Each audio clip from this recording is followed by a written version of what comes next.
Hello, everyone. Did not expect the chairs to be this high. It's not. There we go, climb into it. So welcome, everyone. Thank you guys for joining us. This should be a really exciting conversation because we have such diverse perspectives from the industrial side as well as the consumer side. So just to FYI, as we're going through the panel, think about the questions that may be arising based on what Colin and Robinson are saying, because we're going to allocate about 5 minutes at the end to do Q&A to just make sure that you guys have practical takeaways from this discussion. So thank you both for joining us. I appreciate it.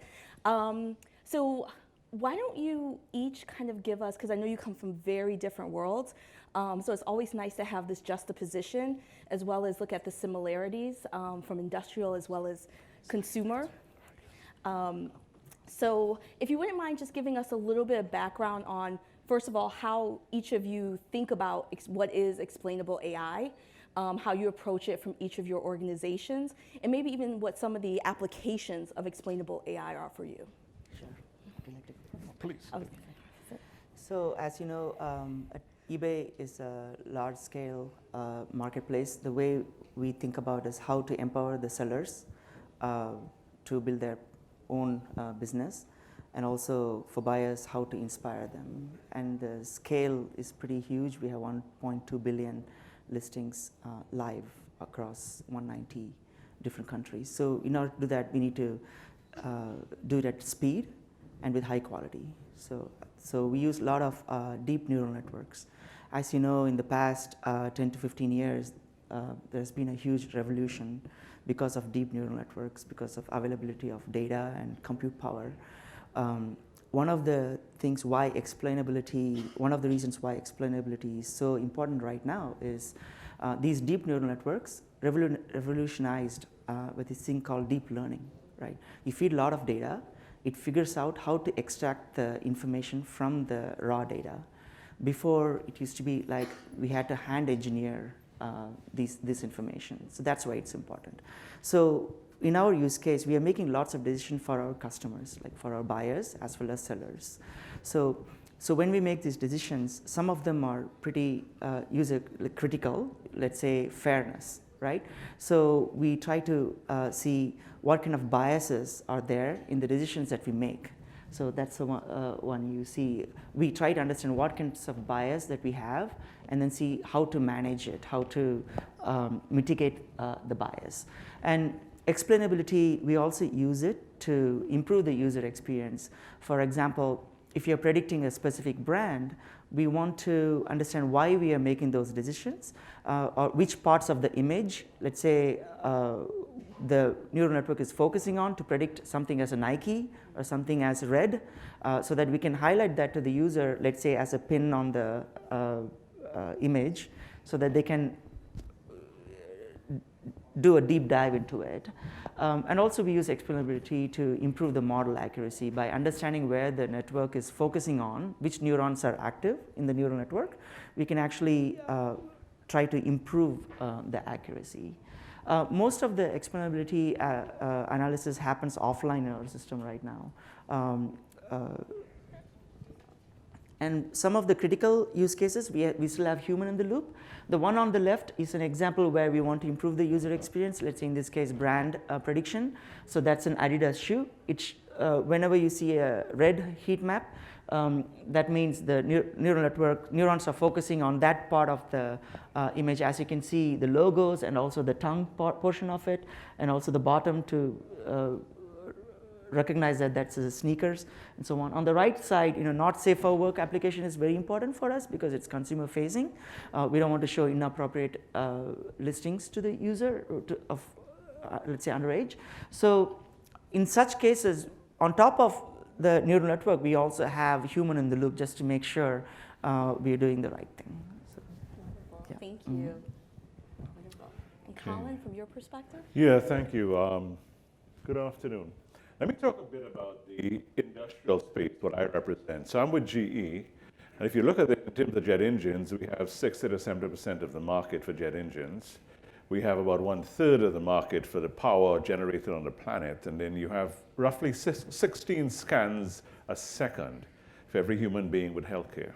So you have a significant industrial base. So we come at this perspective of explainable AI in a different way. There are three categories, I should say, elements. The first, when you want to introduce this notion of explainable AI into a digital industrial, the first thing is all about business value. Are you finding a way to generate more business value on the assets that we have in play? And is it done in a way that you can take an action? It's not enough to tell me, in a month from now, this asset will be out of service. Well, what part is causing that, and what can I do about it? So the first aspect of it is, can I improve business value? The second aspect is, now that you have given me a recommendation, give me a way to justify that. What is the domain basis upon which you justify that? You have visual exemplars. I'll give you an understanding of what that is. Basically, it's something that a human would normally do. A human normally sees a problem in a part that looks like this.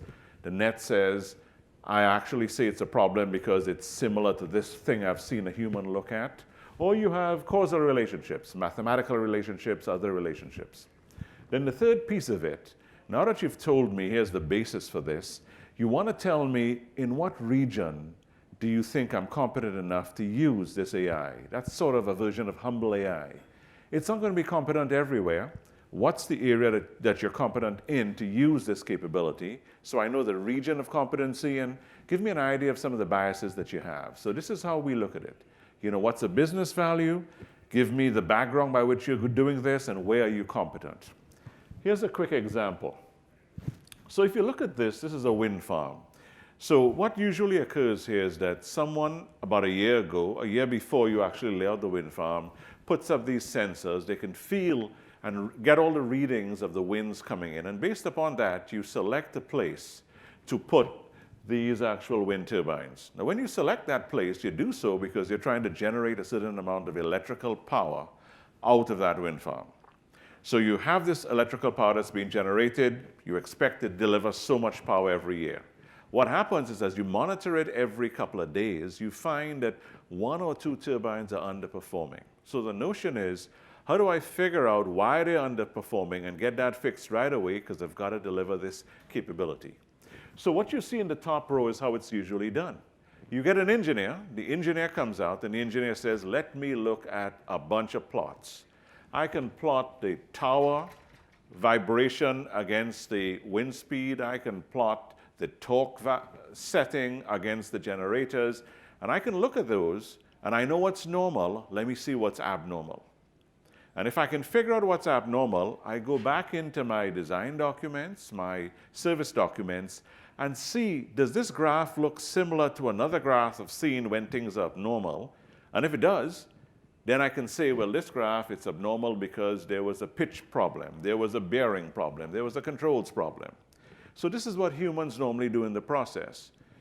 Take that time series data, generate a graph, look at the graph and compare it to other graphs of things I know deliver problems, and then say, well, this is the problem, send an engineer out there to fix it. In this case, it's a pitch angle issue. The pitch of the blade is such that it's not actually pitched at the proper angle, so I'm not getting the full power.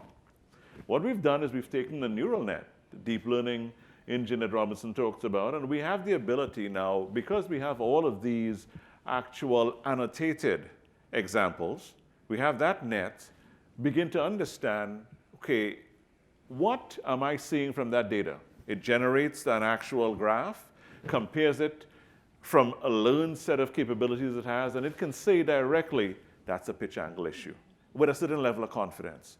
Now, if the confidence is below the threshold, I involve a human. I bring a human right away, and the human says, well, we don't think that's quite right.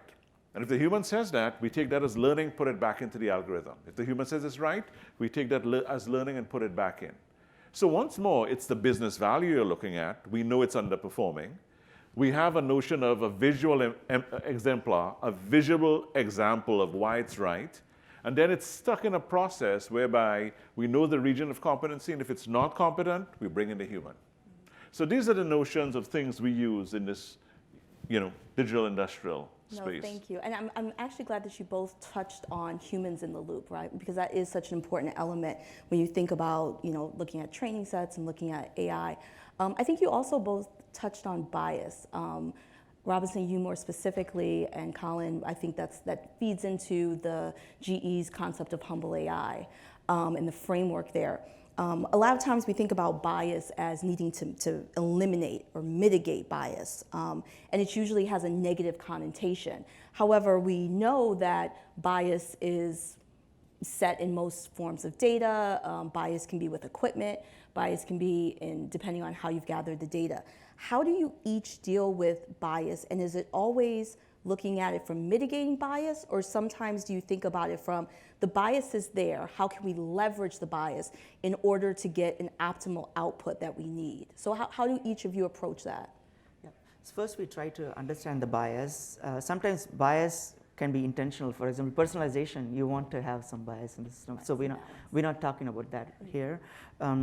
So for the buyers, we want to give good experience, right? So in other words, we want to show them diverse inventory. For example, if you look at the distribution of the inventory for commerce on eBay, right?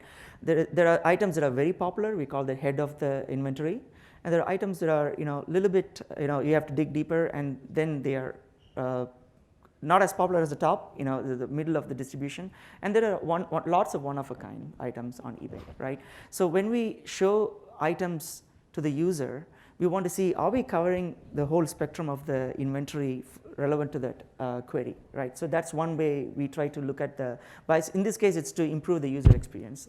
The second side, for example, for seller, right?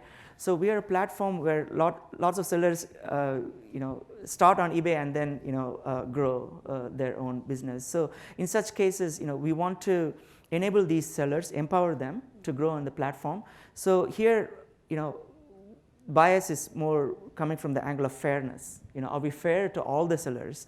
Are we biasing too much of our inventory towards like showing the results from top-rated sellers only, or how are we treating the new sellers who are new to the platform? So these are the kinds of aspects we probe into, right? And then see how our network is making the decisions for different, how our model is making decisions for these spectrum of inventory or spectrum of sellers. And I love that perspective because you're balancing business needs versus usability and consumer needs. yes, exactly. So, wonderful. So key is diversity, I guess. In all those Exactly, across aspects. the entire chain. Yeah. Wonderful. And Colin, how do you approach it? Well, we have both sides of the equation, both the balance against making sure you're doing the right things, and then as well as exploiting the bias where you have it, right? The reality in the industrial space is that it's hard to collect data. And in many cases, data is collected when there's a problem. So you may have a lot of data pertaining to a certain seasonality. Say, for instance, you build a model of one of these wind turbines, and a lot of the data you took initially was around the summer months, or you took it over a year when the weather patterns were reasonable. So you have a natural bias towards that. The bias is the wind speeds are between 5 and 10 meters per second. You have a certain type of wind density at that point in time. So what you want to do, first of all, is you want to say you understand that bias, and so that's a region of competency. If you go outside of that region of competency, you want to say right away, let's revert back to a more safe algorithm, because what was built based upon this type of data. So this is the notion of humble AI. And then can we get more data to learn in the right way? Mm-hmm. Now, if you know that you're biased, there are ways to alter that. You can actually use fleet data. I have a very large fleet. That fleet may have had data that was generated in regions where the temperatures and the pressures and the wind speeds are a little bit different. Can I use that data if it's similar enough? So you want to actually look at the similarity distance, and if it's similar enough, you want to use the fleet data. You have simulators. Can you use a simulator and generate enough synthetic data that gives you a view of it that you can test? And again, you test these things within the bounds of competency, and then you use it. So that's the notion of we have a bias and we're trying to get around the bias. The other is that in some cases, biases are interesting and effective. In some of these wind turbines, if you look at it, some of these are placed on a hill, right? In some cases, because they're placed on a hill, they have a wake effect. that placement can actually distort, because the wind hits them first, it can distort the effect of the wind in others. So it's biased, and it's biased there. As you add more wind turbines, that bias has an effect.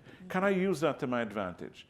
Can I decide I'd like to reduce the speed of it, so now I shape the wind effect, the wake effect, in a different way, and I give more power to the other turbines behind it. So overall, the actual farm does well. So I can use that bias in certain ways. There are certain types of turbines that actually get attacked more in terms of actual security attacks because of where they are or because of the geopolitical situation.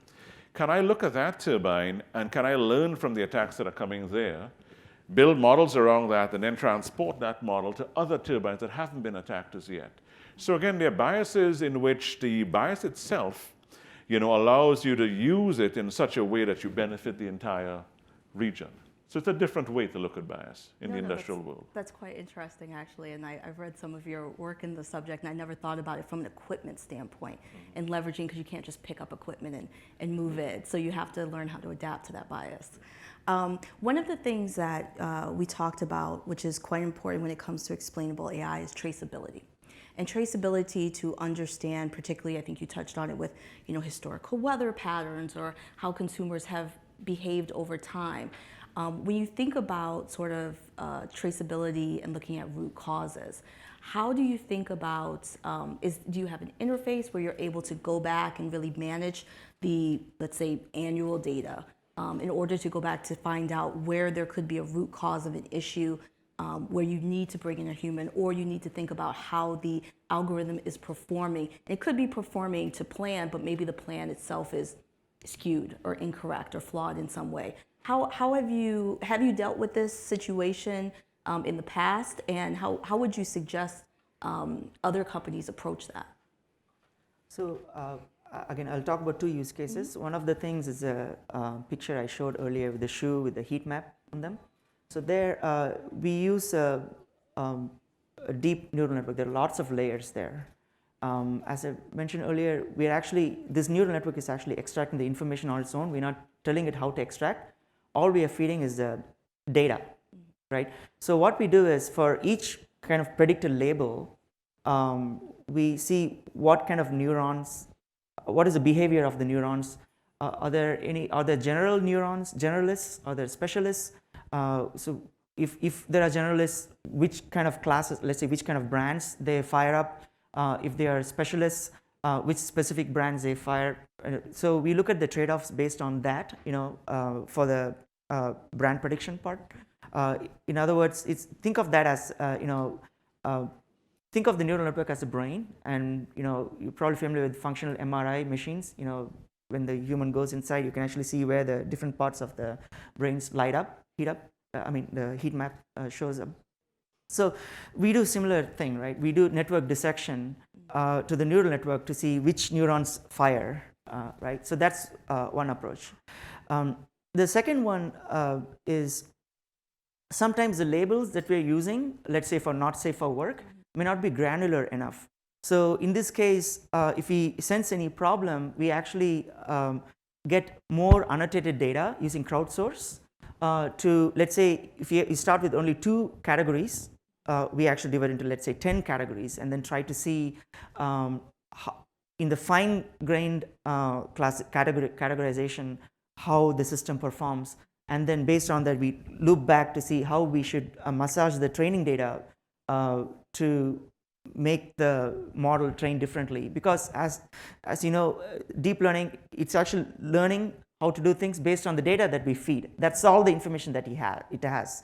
So in order to change the bias, to control it, we'll have to change the data that we feed into it, in addition to the parameters that we can tweak, hyperparameters. So those are 2 different ways. One is to look at how the neurons light up. The second one is maybe the categories that we have is not fine-grained enough, so we add more labels, fine-grained labels, more hierarchical, and then use that to understand more about the idiosyncrasies of the data itself. Thank you. And Colin, how have you dealt with it, or have you dealt with that Yeah, issue? we have, because again, variations occur so many times, right? If you look at the world we're in, the environment changes, the way that the asset is used changes because the business model changes. You have things like degradation of the materials inside the asset, the parts and everything else. So how do you adapt to it? The first thing we do is we go back to that first principle, business value. So if those changes don't result in an operational or a financial value, why should I change? Right? So you've got to first understand what those changes are. And so we have a way of looking at that, right? The first thing for us is always safety. Okay. If any of those changes will affect the safety of human beings around it, that's an issue. Second is we look at things related to the actual asset itself. If you're going to affect the availability or reliability, if you're going to destroy or damage that asset in any way, now we've got to adapt to it. And the third one is compliance. Because every time there are various compliances that change in the world, people will say things like, well, we want more green effect, so you have to reduce the emissions. So again, you have to understand that envelope of change. Now, once I have that envelope of change and what is the objective function I'm trying to solve for, now the discussion is, how do we go in and see ways by which we are learning new things? Because we learn from the sensor data coming in. Now that I learn from the sensor data, how do I know when to adapt the algorithm itself? Because this could be temporary. It could be a blip, and I don't want to change it if it's a blip. Or it could be a systemic change that's going to be long-term. So now I have to actually sit down and do an analysis. And usually the analysis we do a couple of what-ifs before. We say, if this thing looks like it's systemic, and we say systemic because it's happening for this many weeks or this many events, we know it's going to affect significantly financially what occurs. Then what we have to do is we have to begin to adjust the algorithm. Then we begin to collect data. And again, the data could be stuff from the sensors we have, from the fleet, from simulators, or from the humans themselves saying, we think these scenarios are right. And then we again adjust the model at that point in time. In some cases, you can't interpret these things fast enough. So you've got to look, like, for instance, if you get an attack, a hack coming at you that changes the system itself, now you've got to actually look at it and say, well, if I see something that dramatic occurring that quickly, are there fallback points we could go through very fast, right? We have that in control systems. When certain variables occur or when certain things happen, we drop back to a default position where there's a default algorithm that's already built that actually gives you a certain level set.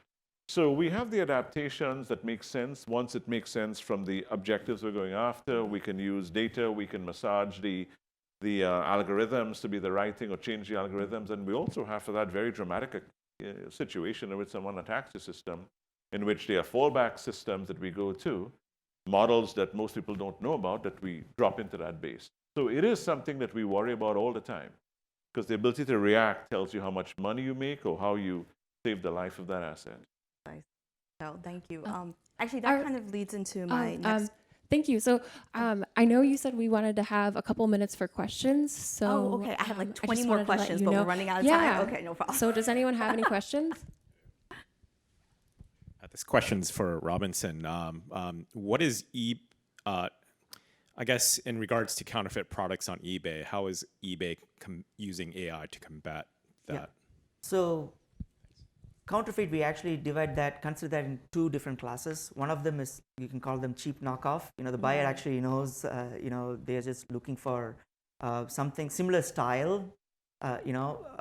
Sometimes they may try to use the logo of some other, right? So we actually use multimodal approach. We use computer vision as well as text to identify that early, and we take down those listings promptly, right? So in this case, this kind of falls under the case of, because it's a sensitive issue, it's similar to NSFW. So we have human in the loop also. So first we have the neural network to, and rule-based system, combination of both, to flag certain items. Very high confidence items will be taken off immediately, right? Those that don't have confidence go through the human in the loop process. Any other questions?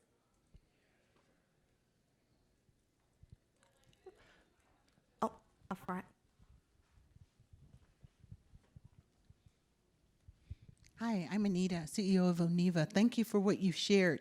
You asked some great questions around bias and removing it from AI. And some bias, I mean, if we want AI to replicate the brain and think how we think, sometimes we have bias as a part of us as well.